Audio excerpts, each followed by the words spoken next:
Jeffrey, bienvenue. Ben merci. Bienvenue sur le show. Écoute, j'ai vraiment apprécié comment que tu m'as approché. T'as dit, hey, t'as un podcast, je veux venir dessus. J'ai adoré le hustle. C'était pas mal direct, oui, en effet. Ouais. Est-ce que t'es le même en affaires la plupart du temps? Non, vraiment pas. Mais disons que je me suis lancé des défis dans la dernière année. OK. Puis les podcasts, moi personnellement, j'aimerais ça en faire. Je sais même pas quand l'intégrer dans mon horaire. Ouais.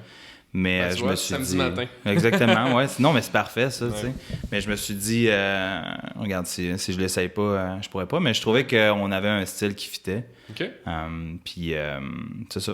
Je me That's suis it. dit, écoute, au lieu de te laisser chercher justement du monde, ben je me suis proposé. Puis c'est cool. C'est cool que tu m'aies dit oui, puis qu'on soit là aujourd'hui. Là. Ben oui, je me rappelle, tu m'avais invité pour Expo Entrepreneur en janvier. Expo Entrepreneur, ouais. J'ai pas eu garde de make it, mais j'ai entendu des bons commentaires sur l'événement. Ouais. J'étais comme, c'est hot. T'as-tu réussi à y aller, toi? Ou... Nous autres, on est allés comme rep. Là. Ok. On avait une espèce de clinique là, qu'on faisait. Là. Ok. C'était correct. Là. C'était peut-être pas notre target là, principal, mais il y avait des compagnies d'SEO, SM, il y avait du monde de marketing. Là. Je pense que les autres, ils ont bien apprécié. Là. Excuse-moi, on se parle depuis à peu près une demi-heure avant que le podcast commence, mais veux-tu expliquer aux gens qui te connaissent pas qu'est-ce que tu fais? Ouais, Qu'est-ce que tu fais? Qu'est-ce que tu manges en hiver?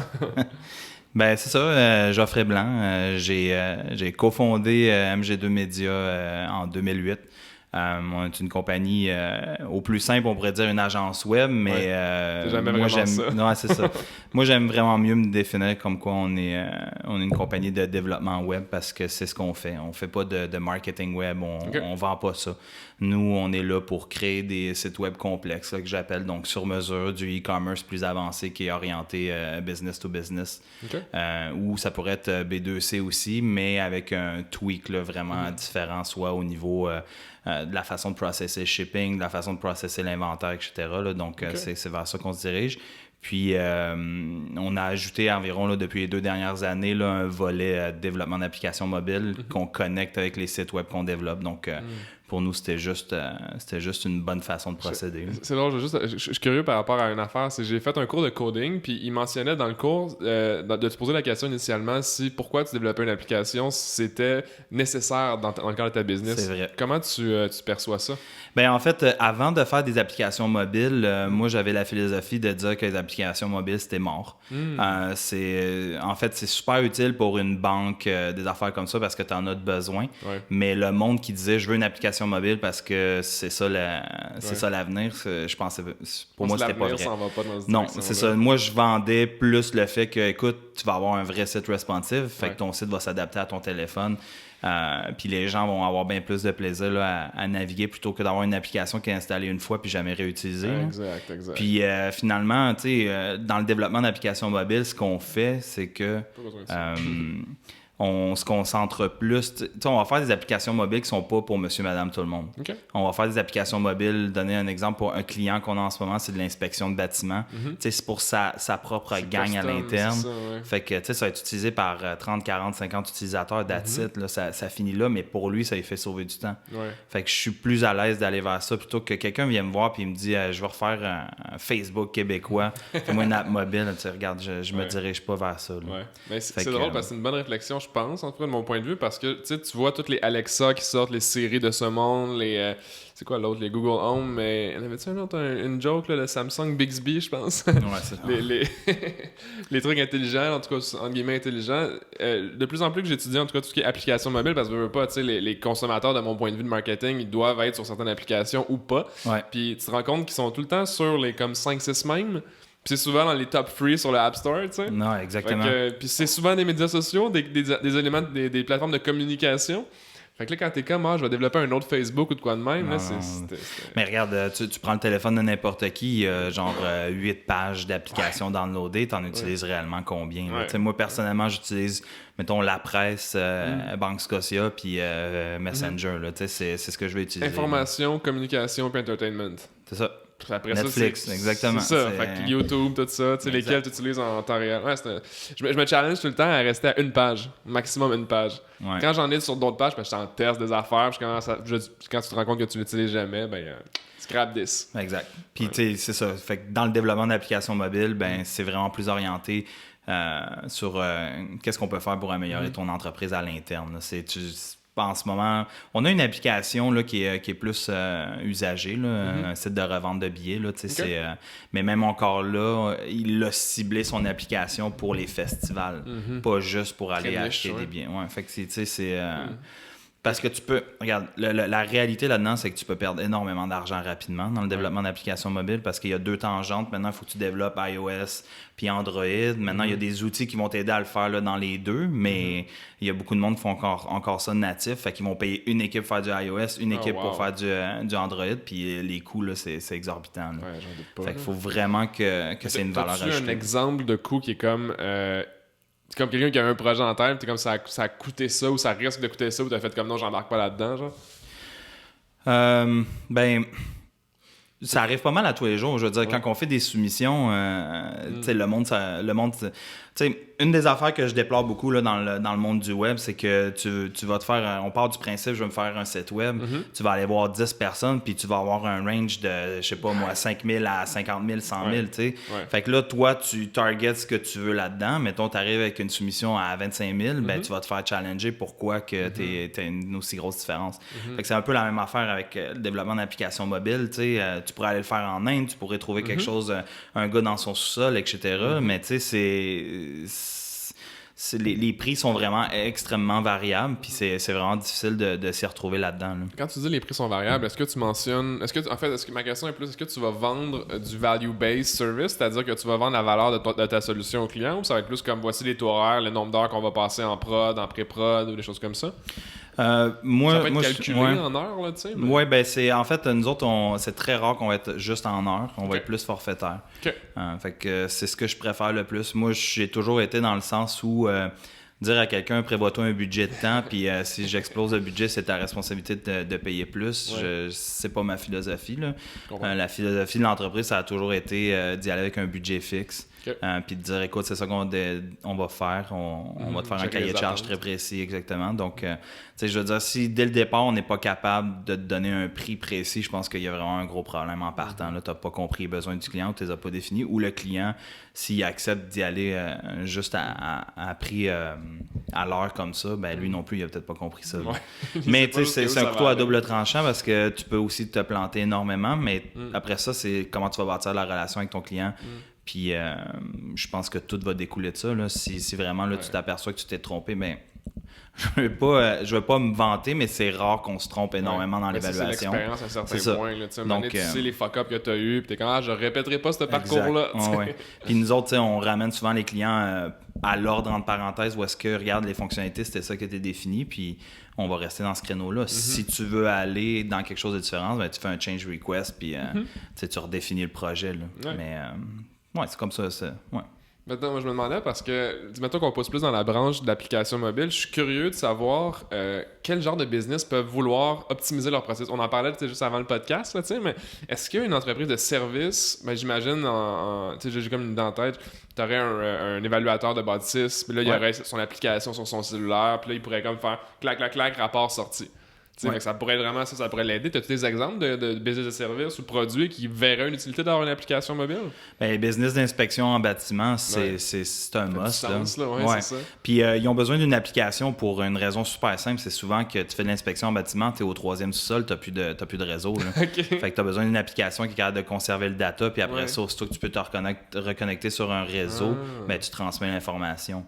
Puis ça, tu pourrais pas le faire via un site web, mettons responsive ou quelque chose comme ça. Ça marcherait vraiment pas du tout. Là. Après ça, c'est sûr que l'application mobile va te permettre de jouer, mettons, avec des restrictions, des accès aux utilisateurs, etc. Fait que là, ça devient un must. Mais il faut monter un business case puis prouver que si tu investis 50-100 000 $ là-dedans, ben, ça va vraiment te rapporter à long terme. C'est-tu efficace? Ben, il y a plusieurs affaires que c'est difficile à quantifier, mais est-ce que tu vas sauver du temps avec, je sais pas moi, la secrétaire qui va faire toute la compilation du data? Le gars sur place, est-ce qu'il sauve du temps? Est-ce qu'il peut faire une job de plus par jour? C'est tout ça, tu dois le calculer. Je suis en gros questionnement ces temps-ci par rapport à ça, justement, l'optimisation avec des systèmes AI, mais l'intelligence artificielle versus engager des humains. Parce que je pousse la réflexion parce que ça tombe justement dans ton créneau, je pense. Tu pourras m'en dire qu'est-ce que t'en penses. Je vais me profiter pour une consultation pendant qu'on fait le podcast.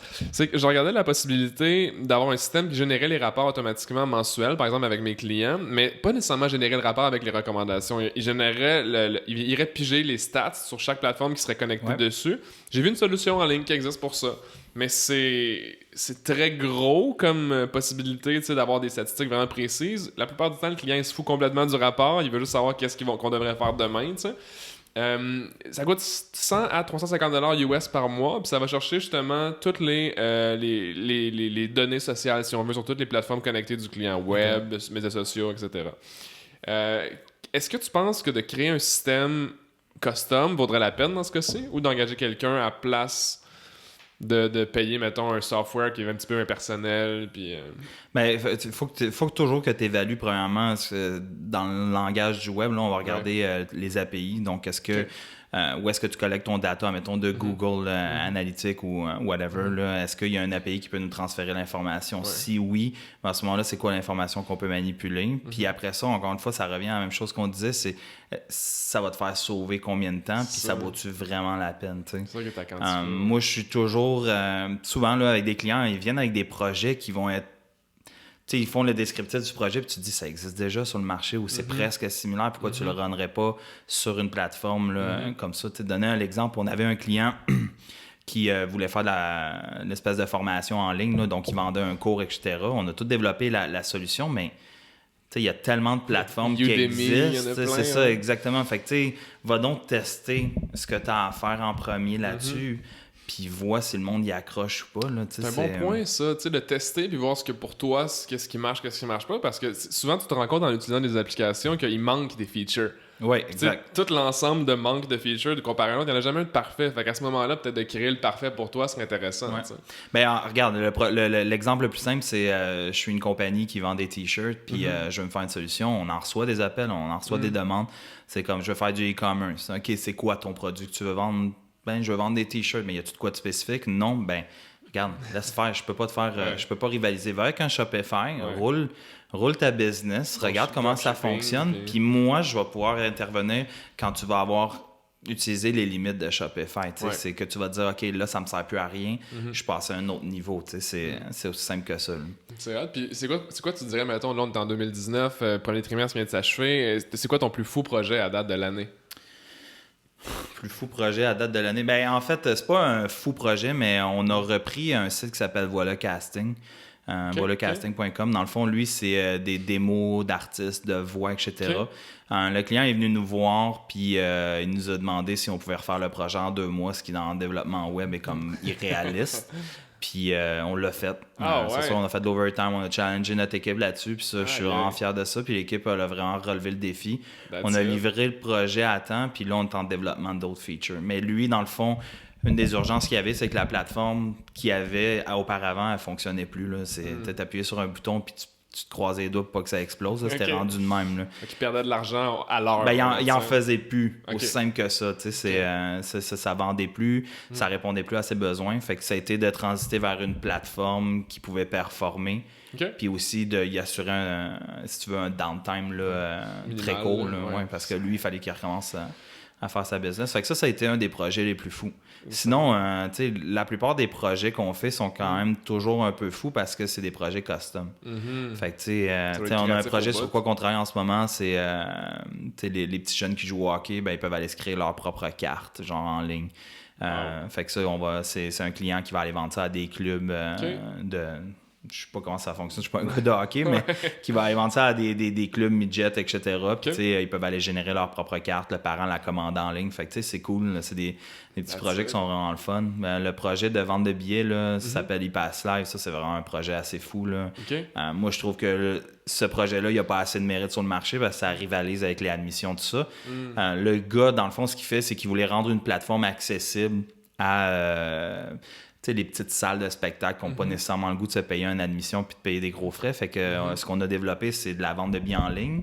La salle peut tout gérer ça, mais on leur a créé aussi une instance de caisse virtuelle. Fait que sur place, ils peuvent installer genre une petite tablette puis vendre des billets, vendre du merch, etc. Fait que tu sais, ça c'est vraiment cool, mais c'est aussitôt qu'il va mettre la machine à on, là, c'est sûr que ça va marcher. Puis... je pense que tu as rajouté des features autour d'un produit qui existe déjà, tu sais, mais en même temps spécialisé à une niche. Fait que c'est ça. Et lui, il est très niché là-dedans. C'est sûr qu'il se ferme pas je sais pas moi, une salle de spectacle, une grosse salle de spectacle, Saint-Denis ou quoi que ce soit, il se ferme pas à ça, mais le but, lui, c'est de permettre aux petites salles de s'automatiser d'une certaine façon. Puis même, tu sais, il y a ça, il y a les salles, mais lui, c'est aussi pour les producteurs puis les bands là, qui n'ont pas les moyens là, de s'auto-promouvoir, ben, ils peuvent aller vendre des shows en ligne comme ça, là, avec un frais minimal. Là, fait que c'est vraiment cool. C'est intéressant parce que je sais pas si tu as remarqué au niveau de tes clients ou de ton industrie, mais de plus en plus, on se rend compte, en tout cas, je remarque là, que business-wise, les entreprises, anciennement, ils allaient vers des gros clients, après ça, ils développaient des services pour des plus petits clients. Ouais.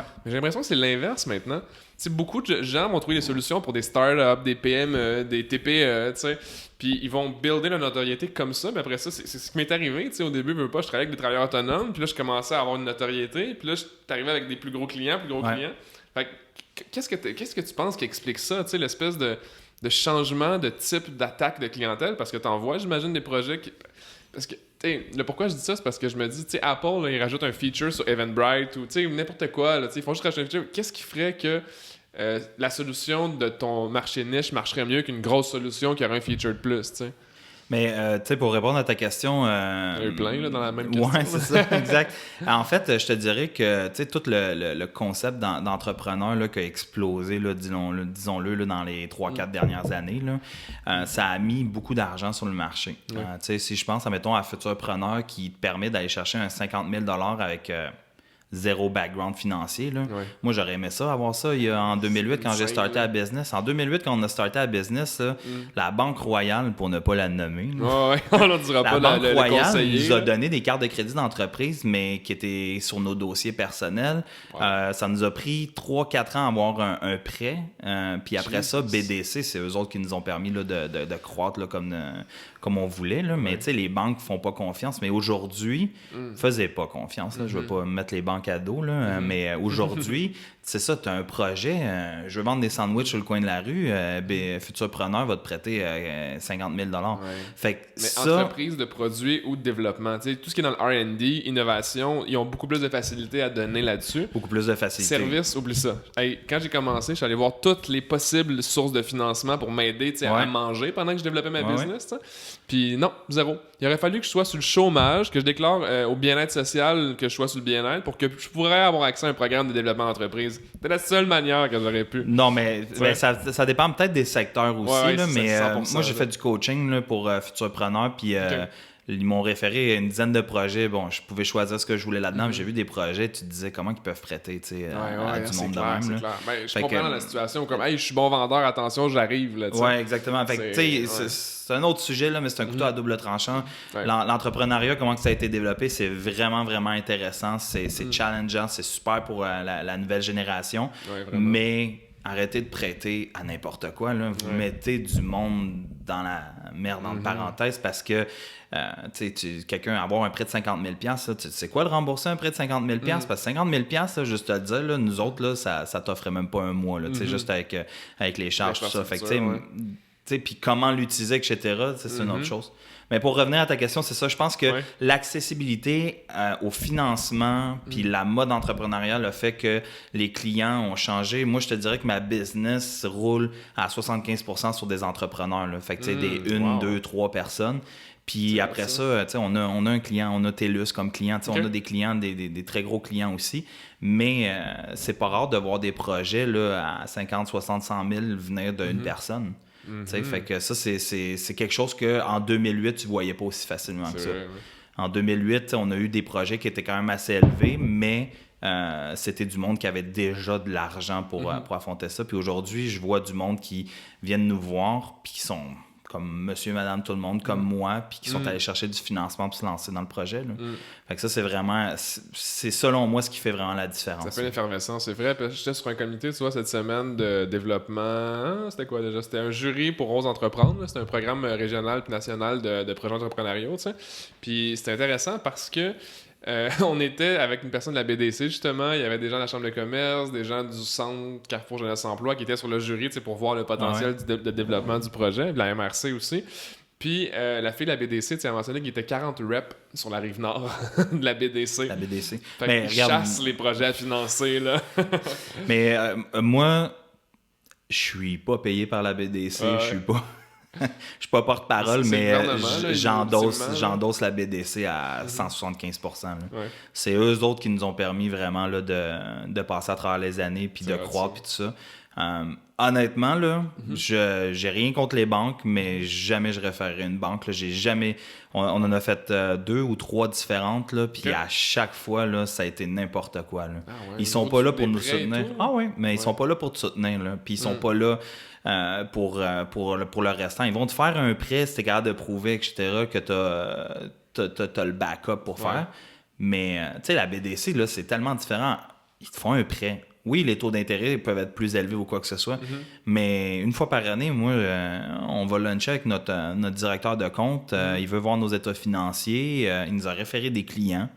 Il prend soin de nous. C'est clair, là, on a un prêt avec eux. Mais il n'est pas obligé de faire ça. Moi, j'ai vu des banques. J'ai eu des banques où est-ce qu'on avait autant de prêts ou des marges de crédit qui étaient quand même assez élevées avec eux, puis avoir un traitement zéro, là, égal à zéro, là, c'est une grosse différence. Ben, c'est eux qui aident vraiment là, pour l'entrepreneuriat, là, c'est clair et net. Là, c'est leur branding aussi. Donc c'est leur branding, mais ils prennent un risque. Hein. Ouais. C'est sûr que c'est calculé, on ne pleurera pas pour une banque, là, mais ils prennent quand même un risque. Tu prêtes 50 000 $ à une centaine d'entrepreneurs, il y en a combien là-dedans qui ne vont pas réussir? Fait que, c'est vraiment intéressant de voir là, qu'ils sont là pour soutenir. Là. Mais ça, je sais pas si tu le sais, mais c'est une initiative du gouvernement fédéral ou provincial? J'en ai aucune idée. C'est Banque du Canada? Ben, BDC, on dirait qu'ils sont comme dans une zone grise. Là. Tu sais pas c'est quoi, parce que tu peux pas avoir un compte bancaire avec eux, mais ils font du financement, puis... je sais pas. Ben, tu sais, ça doit être gouvernemental. Il doit y avoir quelque chose dedans. Je t'avoue que j'ai vraiment pas plus poussé que ça. Je sais pas, parce que je serais curieux. Ben, justement, je suis en processus de regarder. C'est drôle, je suis tombé sur des vidéos sur YouTube récemment de comme meilleure carte de crédit, tout ça. Puis j'avais jamais réfléchi à comme que je pouvais avoir une meilleure carte de crédit. Ouais. Puis j'étais comme, il me semble que je dépense beaucoup par mois. Puis je pourrais tout avoir ça, un petit point de voyage, là, tu sais. Ben, c'est sûr, regarde. J'étais comme, j'ai 0 point en ce moment. Puis là, ça me coûte genre 5 à 10 000 de dépenses de business pour rouler les affaires par mois. Je suis comme, je suis cave là au bout de la ligne, là. Tu sais quoi que je fais pas, que je comprends pas, là? Fait que je sais pas, t'as-tu des recommandations? De carte de crédit? Ben en fait, solutions bancaires qui sont le fun, outre la BDC. Ben regarde, c'est sûr que très simple, là, on va partir du fait que tu repayes ta carte de crédit à chaque mois. Si tu le fais, prends-toi une carte de crédit à points, là, tu serais compte de ne pas accumuler ces points-là. C'est ça. Fait que fais ça, mais après ça, je veux dire, quand ta business va lever, là, je pense pas que tu vas courir après une sorte de carte de crédit. Moi, ce que je pense, c'est que tu as besoin, il faut que tu trouves le moyen de te sécuriser une marge de crédit rapidement pour te permettre justement de... À un moment donné, tu vas vouloir engager du monde, etc. Fait que tu vas vouloir... Ben, de créer un historique aussi, ça aide pour la business. Tu sais, quand tu l'incorpores, elle n'a pas d'historique, fait que ça fait du bien. C'est ça qui me disait. Exactement. Là, ça, c'était intéressant. Je m'en allais avec ça. Ouais, je m'en allais, c'est ça. Tu veux savoir quelle carte de crédit utiliser. Ouais, ça, c'est juste... Je regardais ça il y a comme depuis 2 jours, là, mais c'est rien d'important. Je me dis tout le temps, tu sais, quand je fais le podcast puis je donne la chance aux gens d'écouter notre conversation, tu sais, c'est un petit peu quelqu'un qui va être comme, qu'est-ce que je peux en retirer, tu sais, dans la conversation. Fait que je suis peut-être pas le seul qui se pose la question sur quelle carte acheter, ou bien acheter. C'est un peu ça que tu fais, là, tu sais, tu loues ton âme au diable, là. Mais je pense que, tu sais, justement, moi, je suis un gros consommateur de podcasts, là, peu importe, humour, etc. Fait que tu essaies toujours, tu sais, en business, tu essaies vraiment d'aller chercher le plus de hits possible. Puis je pense que, moi, personnellement, là, ce que je veux, puis même encore aujourd'hui, là, au niveau où est-ce que je suis rendu là, dans ma business, je veux savoir ce que les autres vivent. Je veux pas voir la belle annonce à la télévision qui dit Geoffrey est parti de rien, puis il a réussi, puis aujourd'hui, il vit son rêve. Non, je veux savoir, oui, Geoffrey est parti de rien, mais il a vécu quoi? Ça a-tu été tough pour lui? Il est passé par quelle étape? Puis c'est ce que je recherche vraiment dans les podcasts. Puis ce que je voudrais entendre, c'est beaucoup plus ça. C'est cool, je veux parler de réussite puis tout ça, mais vraiment, là, l'entrepreneur, là, il y en a-tu arraché? Là, ou, c'est ça, je discutais hier avec un ami puis un client sur un podcast. Toutes les struggles que les gens se rendent pas compte, ça part de... Tu sais, je sais pas à quel âge tu as commencé à être entrepreneur, on pourrait peut-être y aller plus dans le creux, mais pour fermer la boucle de l'idée, c'est qu'on se rendait compte que les gens qui sont entrepreneurs, tu sais, c'est une espèce de tempérament. Soit ils le deviennent on the road, soit la graine a été semée vraiment jeune, ils s'en ont jamais vraiment rendu compte c'était comment, c'était quoi, puis ça impliquait quoi comme genre de style de vie. À un certain point, c'est des gens qui cherchent à apprendre, c'est des gens qui cherchent à comme, en fait, qui sont curieux, qui veulent tout savoir, qui veulent comme évoluer, puis développer leurs connaissances dans plusieurs champs, tu sais. Ouais. Puis toi, depuis combien de temps tu penses que tu es entrepreneur ou est-ce que tu as toujours été entrepreneur? Ben, en fait, j'ai toujours été travailleur. OK. C'est plus ça. Je veux dire, on a commencé, ça a été de la famille, là, mon frère puis moi, on a commencé à travailler extrêmement jeune. Puis bon, mon frère est plus vieux que moi, fait que j'ai toujours comme suivi ce pas-là, puis je l'ai vu travailler, fait que moi aussi, il fallait que je travaille. Fait que, il a commencé à travailler pour le maître du village dans une ferme, moi, il a fallu que je suive. Après ça, puis on a toujours travaillé. J'ai pas été un gars d'études.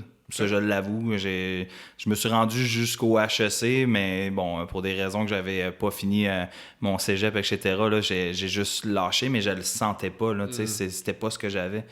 Moi, ce qui me challengeait dans mes études, là, c'était que j'étais un employé modèle au Home Depot. Là. Oh, ouais. Okay? Pour moi, c'était vraiment important. Là, je courais après les heures. Là, quand les temps partiels avaient, admettons, 16 heures semaine, ben moi, j'en avais 40, puis le monde se demandait pourquoi. C'est parce qu'on travaillait fort, puis ils voyaient une valeur ajoutée, puis ça, c'était ma reconnaissance. Puis après ça, quand j'ai décidé de tout lâcher ça, j'étais allé travailler j'étais allé travailler gratuitement pour une compagnie de consultants en qui que je croyais.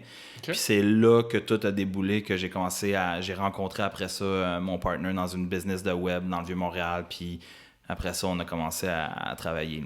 Tu as touché quelque chose de vraiment intéressant. Tu es allé travailler gratuitement pour quelqu'un que tu voulais vraiment travailler? Ouais, j'ai fait vraiment un move de cave, là, qu'on pourrait dire. Ouais. Là. J'ai lâché ma job au Home Depot, mais j'avais pas de... Mais regarde, je le conseille vraiment pas à personne. Là. J'avais pas d'obligation familiale, j'avais pas d'enfant dans ce temps-là, pas de maison, rien du tout. Mais j'avais la même blonde que j'ai aujourd'hui, puis j'ai dit... Tu capotais? Non, en fait, elle m'a supporté dans mon choix. Mais dans le bon sens. Ouais, ces consultants-là, regarde, aujourd'hui, je le regrette pas parce que sans eux, il n'y aurait pas de business. Parce que c'est pas eux qui m'ont aidé à partir, mais c'est eux qui... C'est vraiment con, mais à un moment donné, il était dans le même building qu'une autre compagnie de web, puis mon partner d'aujourd'hui travaillait dans cette compagnie-là. Puis sans eux, je l'aurais pas rencontré, mais j'ai appris énormément avec eux. J'ai su, tu sais, j'ai commencé à toucher un peu au monde de la consultation, c'était quoi. Puis après ça, tout a découlé. Fait que ce qui s'est passé après, c'est qu'à un moment donné, à pas être payé, il a fallu que je commence à travailler. Ouais. Je suis rentré dans un call center à Banque Nationale, fait que je faisais des chiffres de 3 heures de l'après-midi jusqu'à minuit. Jesus. Puis rentrant là, j'ai fait ça à peu près 3-4 mois. Puis après ça, le gars avec qui je travaillais en consultation m'a dit « Écoute, je travaille pour une compagnie web, ça te tente-tu de faire des heures? » Fait que j'ai dit « Ben oui, moi, tu sais, j'ai pas d'obligation. » Work hard, play hard. C'est ça, tu sais, tu travailles. Fait que je suis rentré le matin à 8 heures, à 3 heures, je marchais jusqu'à la Banque Nationale, puis j'allais travailler. Puis à un moment donné, j'ai tellement été bon dans ce que je faisais que le gars m'a proposé vraiment un poste en plein. Je suis rentré là. Puis c'est là que j'ai rencontré mon partner. Puis à un moment donné, en tout cas, il y a eu une grosse histoire de conflit avec cette compagnie-là. Okay. Puis on s'est dit, hey, nous autres, on leur part notre compagnie de web. Fait qu'on est parti travailler chez TELUS. Fait qu'on faisait nos chiffres de 8 à 5. Okay. À 5 heures, on s'en allait manger ensemble jusqu'à 6. Puis à 6 jusqu'à minuit, on travaillait sur notre projet. Là. Dans le fond, nous autres, on a buildé notre propre CMS depuis toujours. Là. CMS, c'est un gestionnaire de contenu pour site web, comme un WordPress. Mais on l'a buildé from scratch. Puis on en a fait une plateforme e-commerce, etc. Fait qu'aujourd'hui, tous nos clients sont développés seulement là-dessus. Wow. Fait que c'est ça qu'on a développé. Fait que tu sais, des chiffres là, mais ça, c'est vraiment hot. Ça, tu viens de créer une espèce de rétention obligatoire par ta propre business. Ça, faut pas le dire. En fait, c'est l'argument de vente qui peut nous faire perdre la vente. Qu'est-ce qui se passe si je suis tanné de vous? Mais en même temps, c'est comme... c'est un argument... Pour moi, c'est un argument très fort où est-ce que je dis... Tu as déjà fait développer ton système ailleurs, puis ça n'a pas marché. Regarde, arrête de prendre un WordPress, arrête de le modifier, arrête de prendre Magento, arrête de le modifier, ça marche pas. Nous autres, on te le build from scratch, puis ça marche. Fait que, fait que si on n'avait pas notre background de client, ce serait très difficile à vendre. Là, mais c'est l'expertise qui se build au-dessus. Puis j'allais dire, moi, je le verrais comme un avantage concurrentiel, de mon point de vue de marketeur, parce que vous offrez une solution custom au client que vous connaissez de fond en comble. C'est ça, vous n'avez pas appris un logiciel que vous connaissez pas de A à Z. Là, non, exact. Fait que tu sais, c'est notre offre qui est là-dedans. Mais tu sais, c'est ça, pour revenir, comme je te disais, entrepreneur, pour moi, c'était égal travailleur. Fait que je savais que j'étais capable de le faire. Peut-être que c'est quelque chose que j'ai toujours voulu compenser parce que pour moi, je priorisais pas les études, mais tu sais, Fait que, regarde, ça a été du bon, ça a été du mal pour moi. J'ai passé à travers des moments qui sont vraiment tough. Puis, mais tu sais, aujourd'hui, je le sais. Tu dis moment tough, est-ce que c'est de travailler longtemps? Parce que t'avais l'air d'aimer ça. C'était quoi qui était. J'ai vraiment aimé ça, mais j'ai comme vraiment mal managé ma vie à un certain moment donné. Tu sais, c'est. Ben, je pense que je t'en avais parlé, là. Tu sais, j'ai eu des gros troubles d'anxiété, puis tout ça. Mais tu sais, c'est parce qu'il est arrivé à un moment donné où est-ce que, quand tu développes ta business, bon, ben, t'as des moments qui sont plus difficiles, etc. Puis moi, j'ai commencé. J'ai eu un enfant, puis la business strugglait pas mal. Tu sais, il y avait des affaires qui étaient difficiles. Puis, tu sais, j'ai comme pas accepté, j'ai pas été capable de manager comme il faut le fait que, ben, ta vie vient de changer, t'as un enfant, tu sais, arrête de te coucher à 3 heures du matin, puis te lever à 7, tu sais, puis à vivre comme si t'étais juste entrepreneur, puis il n'y a rien d'autre. Fait que, tu sais, ça a été très difficile. Ça, là, particulièrement, c'est beaucoup d'entrepreneurs le vivent. Parce que moi, le premier, là, tu sais, je veux dire, je me lève le matin, je rouvre mes yeux, je travaille, je ferme mes yeux, je travaille. Non, ça, c'est... Je vois le mur qui s'en vient. Là, comme... Je le sais, ouais. Tu sais, mais fait qu'il faut vraiment restructurer ça, tu sais. Il faut que tu... Aujourd'hui, c'est le message que je véhicule. Quand j'ai fait dernièrement du coaching, je regarde la personne en premier. Je m'en fous de ton projet, parle-moi de toi. T'es à quel niveau en ce moment? C'est comment que ça fonctionne. J'ai rencontré un entrepreneur là, qui a une bonne business, environ une quinzaine d'employés. Il voulait juste me parler de business, tout ça. Puis en discutant, je raconte un peu tout ce qui m'est arrivé dans les dernières années. Bon, l'anxiété, les attaques de panique, etc. Ça a été rough, ça a été c'est pas aussi simple. Puis à un moment donné, il me dit « Hey, le soir, moi, quand je vais pour me coucher, j'ai le cœur qui commence à palpiter. Puis tout ça, tu penses que c'est relié à ça? Parce que je cherche mes symptômes sur Google, tout ça. Fort probablement. Mais tu fais quoi dans ta vie? Tu te lèves le matin, tu vas travailler, puis le soir, tu fais quoi? Tu manges avec ta blonde, puis tu te remets à travailler. Arrête! Je regarde, admettons, mes employés sont sur leur cellulaire durant leur heure de lunch. On est quand même pas si pire parce qu'on mange ensemble, fait que on parle de ça, mais même moi, souvent, là, j'essaie de laisser mon téléphone dans mon bureau quand je vais manger pour me dire que je perds pas cette heure-là c'est fou, là. Sur mon cell. Là. T'as-tu l'application sur ton... Je sais pas si c'est un Samsung ou un iPhone, mais sur les iPhones, ils ont une application, c'est Time Spent, quelque chose comme ça. Là. C'est intégré dans l'iPhone. Non. Puis la semaine passée, je me suis rendu compte que j'étais 40 heures sur mon cell. Là. La semaine passée. Ah ouais? 40 heures que le téléphone était ouvert puis j'avais les mains dessus. Là. Ouais. Ça me fait juste capoter quand je pense à ça. On passe énormément de temps, puis je suis le premier fautif. Là. Je passe beaucoup de temps sur mon cell, mais tu manques tout le restant. Puis après ça, tu te dis, je vais intégrer, mettons, de la méditation dans ma vie, je vais prendre 5-10 minutes le soir. Ben, Colin, je suis capable de pas le prendre, le 5-10 minutes, puis de me convaincre que j'ai pas le temps. C'est débile, hein? C'est... Gestion du temps en priorité, mais c'est parce que le temps s'échappe partout ailleurs.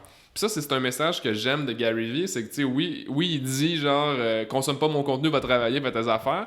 Mais en réalité, c'est son contenu, c'est ce qui fait que les gens, ils se boostent pour travailler. En tout cas, c'est ça que je dis. Mais c'est vrai que la plupart du temps, il disait que c'est cyclique. Souvent, il y a beaucoup de gens qui vont le suivre. Après ça, il y en a de moins en moins parce qu'ils sont travailler. Mais après ça, ils reviennent pour lui dire merci, qu'ils n'auraient pas dû réaliser. En tout cas, fait que mais tu sais, il y a un bon point. Comment tu peux dire que tu peux pas, mettons, partir de ta business ou de trouver une job si tu es en train de jouer sur ton PlayStation 4 heures par jour, ou même plus que ça.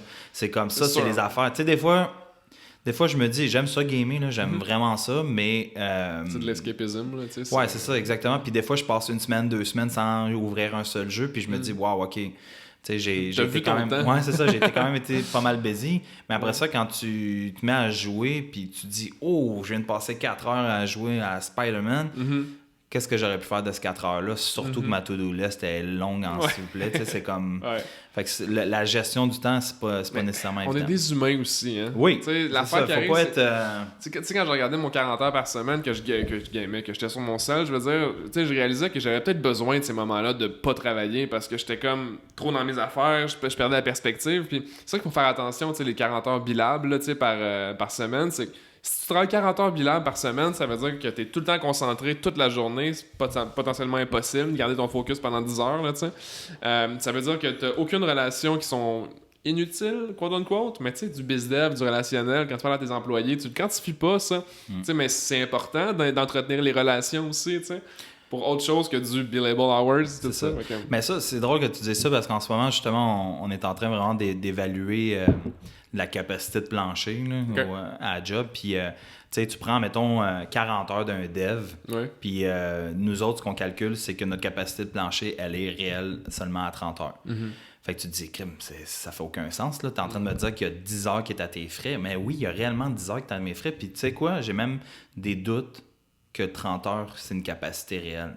Ça serait pas plus bas. T'sais. Parce que dans le 10 heures, tu vas avoir, mettons, tu as une 15 minutes le matin, 15 minutes, tu as des pauses, puis après ça, tu as de la transition de projet, tu as de la discussion, tout ça. Fait que, tu sais, être efficace 40 heures semaine, très difficile. Puis des fois, on se met vraiment cette pression-là. Puis c'est pas la réalité des choses. Non, d'être efficace à ton peak performance là, 100% pendant 40 heures semaine, je pense pas que c'est possible. Mais ça revient au Deep Work, là, que le livre que je te parlais tantôt. Puis dans ce livre-là, il dit que scientifiquement, ça a été prouvé que les humains sont pas capables d'être plus concentrés de 4 à 6 heures par jour. Pas plus que ça. Fait que le reste... Ça, c'est moi. La concentration est vraiment pourrie. Là. Mais c'est la réalité. C'est des stats qu'ils ont fait sur des grands bassins de personnes. J'ai pas les stats exacts, là, mais c'est tout dans le livre là, de Cal Newport. Deep Work, vraiment bon livre. Fait que c'est vraiment... ça serait une illusion de penser que quelqu'un est rentable aussi longtemps que ça. Et après ça, de l'autre côté, du côté employeur, tu te dis, oui, mais j'engage quelqu'un 40 heures, pourquoi il travaille juste 25? C'est ça que tu te dis, t'es comme, est-ce que je perds de l'argent, je devrais t'engager un temps partiel à la place, mais ça va-tu la même chose? Fait qu'à la place de travailler 15, on va travailler 5? Tu sais, t'es comme, what's the solution there? Ouais, mais... Ben là, on rentre dans des discussions de comment tu motives ton monde à la job, etc. Là, mais moi, j'en veux vraiment pas aux employés d'être efficaces 30 heures semaine ou quoi que ce soit.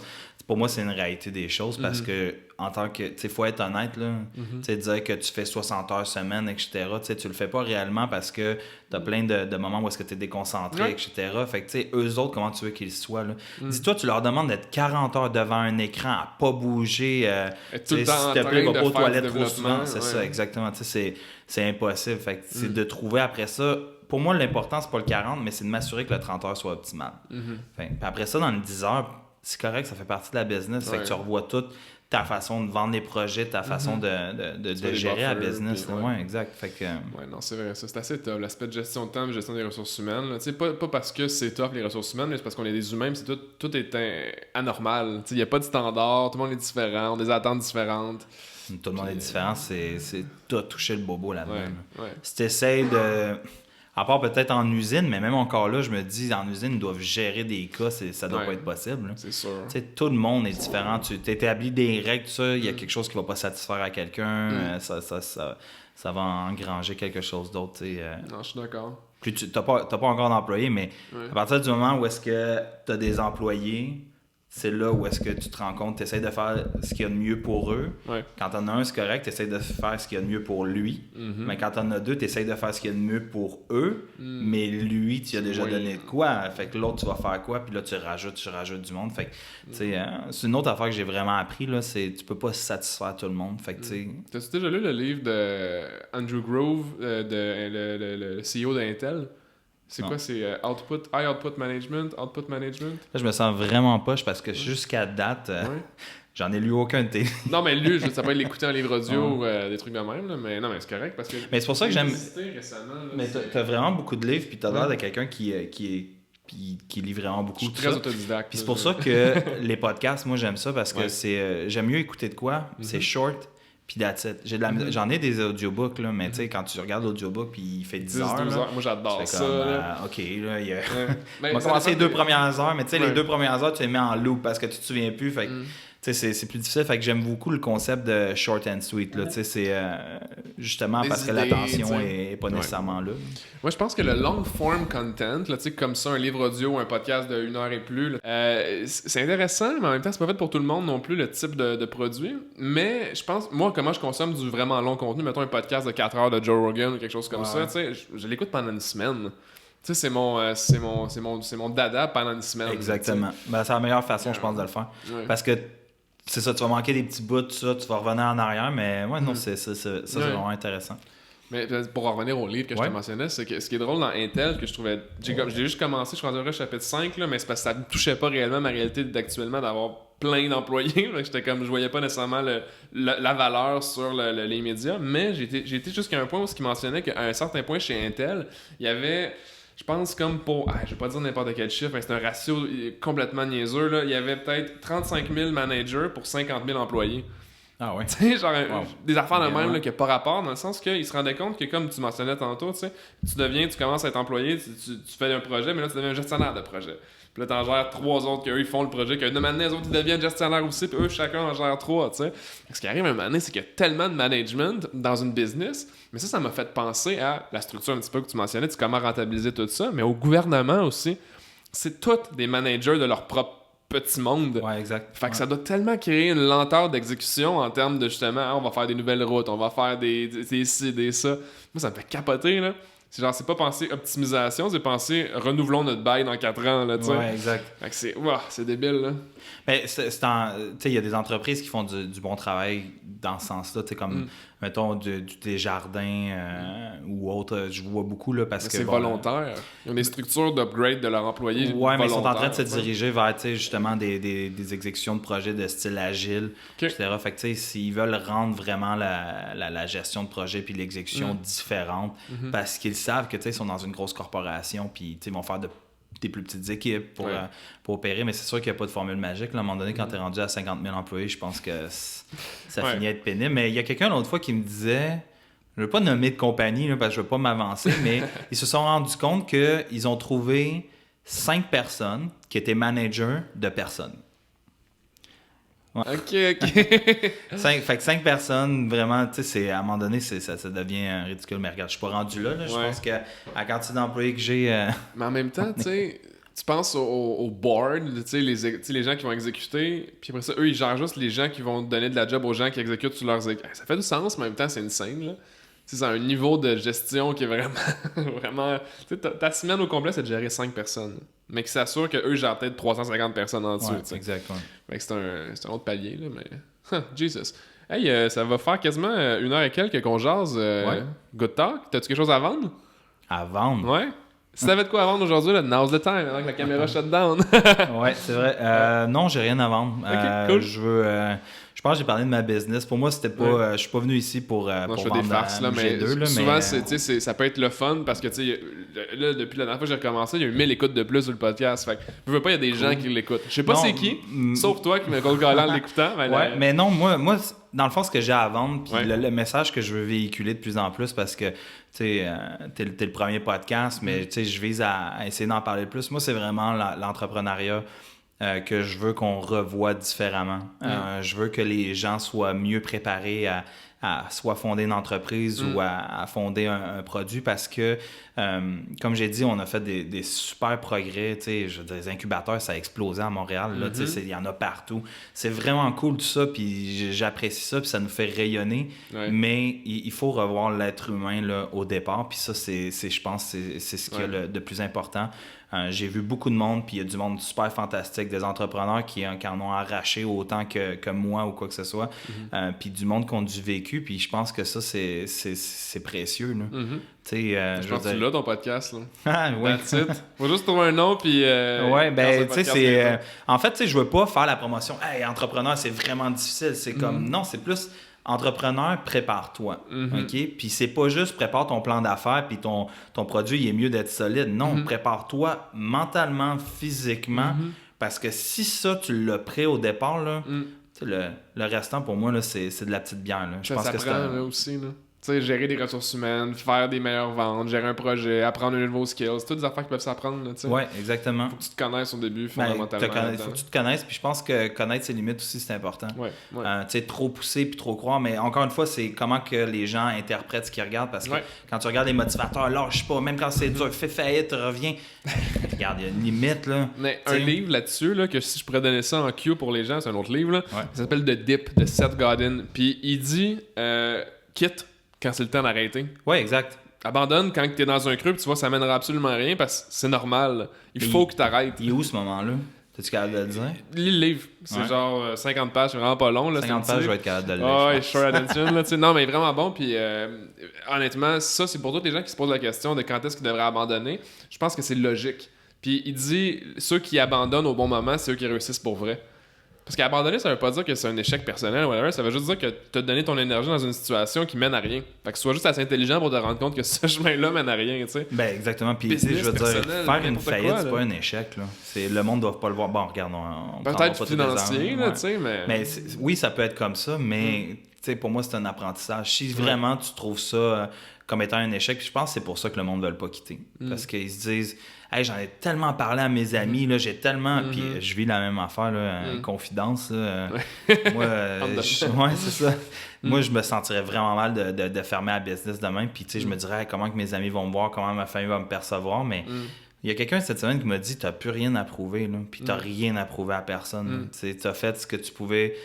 Je parle comme si c'était fini, là, mais t'as fait ce que tu pouvais avec les moyens que tu pouvais, puis peut-être quelqu'un d'autre aurait fait différemment, mais peut-être quelqu'un d'autre aurait fait pire. Là. C'est un bagage d'expérience qui t'a suivi pour faire ce que tu avais à faire. Maintenant, t'as tout vécu ça. Je pense que si t'avais recommencé demain matin, tu saurais exactement comment faire. Ah, my God. Non, mais c'est ça qui arrive. C'est ça que je me dis. Je dis aux gens, écoute-moi, parce que ce que je suis en train de t'apprendre aujourd'hui, ça m'a coûté 500 000, 1 million. Là, ça m'a coûté plus que ça. C'est ça que j'adore des biographies. Tu sais, là, la prochaine que je vais lire, j'ai lu celle de Steve Jobs, ça m'a fait capoter, là, mais celle de Howard Schultz, le fondateur de Starbucks. Okay, apparemment, celle-là, puis Shoe Dog là, de Nike, là, c'est 2 histoires de malade mental. Puis ça s'écoute bien en char. Tu sais, des livres audio qui s'écoutent bien, genre. Apparemment, ça s'écoute bien. Mais c'est ça qui arrive, c'est que t'apprends tellement tu regardes la vie de quelqu'un over 50 ans, t'es comme, wow, toutes les erreurs qu'il a faites, je prendrais pas ce chemin-là, juste parce que ça a pas donné quelque chose de sa coche, là, tu sais. Non, ben il faut que tu t'inspires de toutes ces affaires-là, puis de faire ton propre chemin. Mais, tu sais, je renforce encore mon point de vue, c'est la réflexion au départ, là. C'est quoi tes capacités, c'est quoi tes limites, puis, tu sais, qu'est-ce que tu es prêt à apprendre. Tu sais, moi, c'était un bon ami, c'est devenu un bon ami, c'était un client, puis, ben, c'est toujours un client, mais c'est un bon ami, puis lui, il a vraiment le parcours propre d'un entrepreneur où est-ce qu'il y a eu son lot de défis, mais ils sont partis à 2 au départ. Puis les 2, là, nous autres, on n'a pas de problème, pas de salaire, on va vivre, tout ça, on sait c'est quoi. Puis il y en a un des 2 qui a lâché au bout de 3 mois.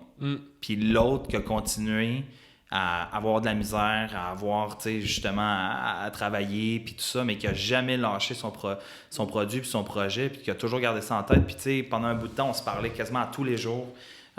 Puis, tu sais, on avait besoin de se parler mutuellement, puis on s'encourageait, puis tout. Puis, tu sais, à un moment donné, il a trouvé ça financièrement vraiment tough.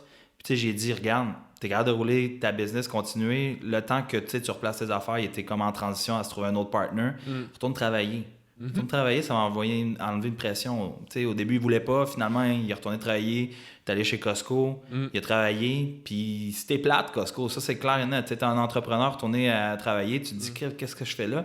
Mais l'argent qui est rentré, il a apporté un certain soulagement sur lui, sur sa conjointe. Puis, tu sais, après ça, là, il s'est replacé. Là, puis je suis super fier de lui aujourd'hui. Là, tu regardes là, vers quoi il se dirige. Puis c'est sûr que ce gars-là va réussir. Là. Mais... Je vais pas être plate, mais un autre livre, là. Ego is the enemy. Je l'ai pas lu, celui-là.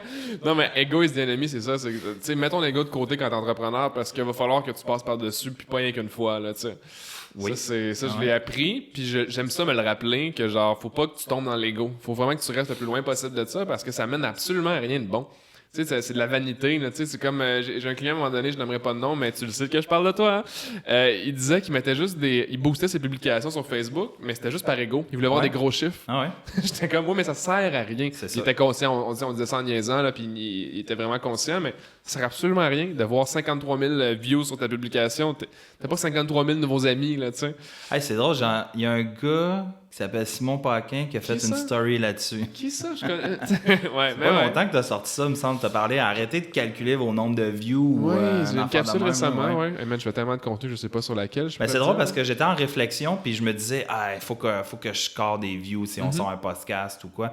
Je me dis, ça sert à quoi? Si j'ai 150 personnes, mais qui sont vraiment intéressées à l'écouter, versus 2000 qui s'en foutent, là, tu sais, qui le mettent juste comme.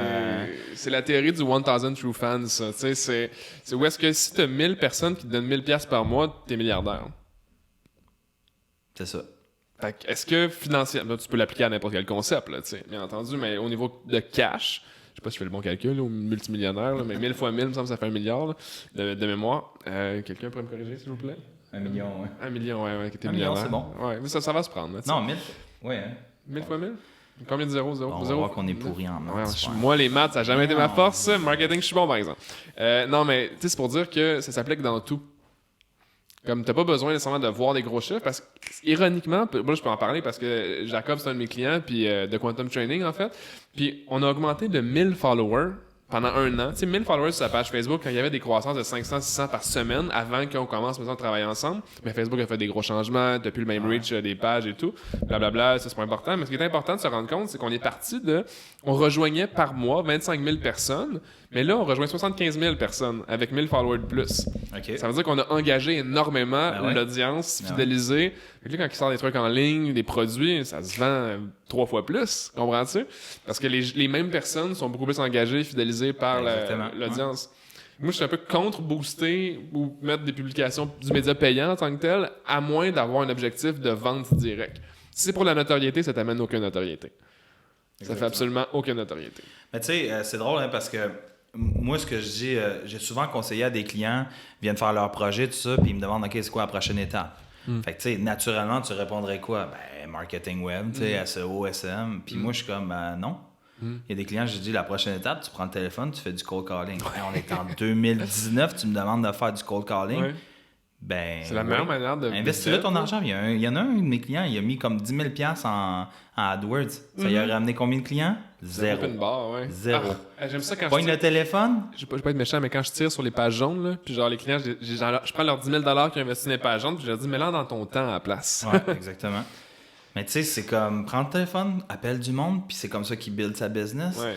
Je suis vraiment pourri en marketing, là, c'est pas mon créneau. Mais tu sais, je me comprends, tu sais, le marketing c'est vague. Là, encore une fois, réfléchis donc à ce que tu vas faire. Ouais. C'est sûr, tu vas avoir une compagnie d'SEO, SEM ou publicité Facebook, mais tout oui, ça. c'est important. Mais oui, tu sais, ton target c'est sur Facebook, ton target c'est sur Instagram. Non. Oui, tu vas peut-être aller puncher des likes ou quoi que ce soit, mais tu vas... pour moi, en bout de ligne, il faut que tu ramènes de la business. Tu sais, nous autres, on l'a fait, là, mettre du AdWords pour aller chercher des mandats de site web, là, puis on ramenait zéro. Là, la compétition est énorme. Ben, c'est quand tu te bats contre les mêmes genres de personnes sur les mêmes genres de network. Puis tu dis network, puis je parle pas de médias sociaux, mais je parle, mettons, médias traditionnels, les billboards, du Google Ads, des choses de même. Il faut que tu choisisses où est-ce que le moins de, si on veut, de compétition au niveau marketing. Ouais, exact. Que tu sois le meilleur là-dedans, puis tu développes un white space entre ta compétition. Compétition marketing, la seule chose que c'est le renforcement du brand. À quel point que le brand est plus fort que ce que tu demandes en échange, si on veut que ce soit un like, un j'aime, un partage, ou whatever. En tout cas, on peut en reparler. Mais tu sais, t'as ça. Puis tu sais, le monde qui nous dit, je peux-tu avoir une soumission pour un site web, ben tu venir nous voir sur place avant la soumission? Non, ben je te fais pas de soumission. C'est comme, pour moi, le contact est super important. C'est là qu'on établit une relation, que je suis capable de te dire je suis qui, etc. Fait que tu sais, je suis pas dans le principe. Une compagnie qui vend des t-shirts, je suis fatiguant avec mes t-shirts, mais c'est ça. Une compagnie qui vend des t-shirts, oui, go, at large, AdWords, tout ce que tu veux. Tu sais, vas-y, trouve-toi une stratégie d'influenceur, ce que tu veux, etc. Tu sais, je pense pas qu'en faisant du cold calling de tout le monde de Laval, tu vas vendre tes t-shirts. Tu parles de B2B et B2C pour vraiment distinguer les deux. Tu as une distinction entre les deux, oui, c'est sûr. Là. C'est vrai que je suis plus orienté B2B. Mais quand on pense B2B, on se dit que ça peut pas nécessairement être pour nous les médias sociaux, le marketing en ligne, de tout ça, mais il faut juste mieux l'utiliser parce que c'est un puissant fond. Tu peux tout le temps dropper de l'argent, puis tu n'aurais jamais vraiment de résultat. T'sais. Mais tu sais, le marketing, mettons, web purement pour les entreprises, tu sais, des fois, là, on se dit, la stratégie, il faut vendre plus. Non, il y a des compagnies, leur stratégie, c'est de recruter. Là. Ils ont des gros enjeux de recrutement. Fait que là, oui, là, tu peux aller vraiment en stratégie réseaux sociaux, tout ça. Puis là, c'est une bonne chose. Mais quand il s'agit de vendre un produit, je pense que tu as besoin de réfléchir à la base. Il y a tellement de situations, puis de contexte, puis de perspectives, puis d'humains derrière la machine aussi. Tu sais. Si t'as pas le bon conducteur, il va pas t'amener à la bonne place. Non, c'est une autre histoire. Là. C'est un monde qui est un petit peu difficile. Ton monde de marketing, il est pas facile. C'est varié. Moi, je trouve ça tough dans le web, mais je pense qu'en marketing, la compétition est vraiment féroce. J'ai vu du monde spécialisé juste en Facebook Ads. Je me dis, il faut que tu sois confiant en salle. Oui, mais ça marche. Aujourd'hui. Mais pas pour tous les clients. Non, mais pour les clients que ça marche en Facebook Ads, ça marche. C'est ça. C'est la décentralisation des talents. Puis c'est l'expertise qui devient de plus en plus niche d'une place à l'autre. Puis...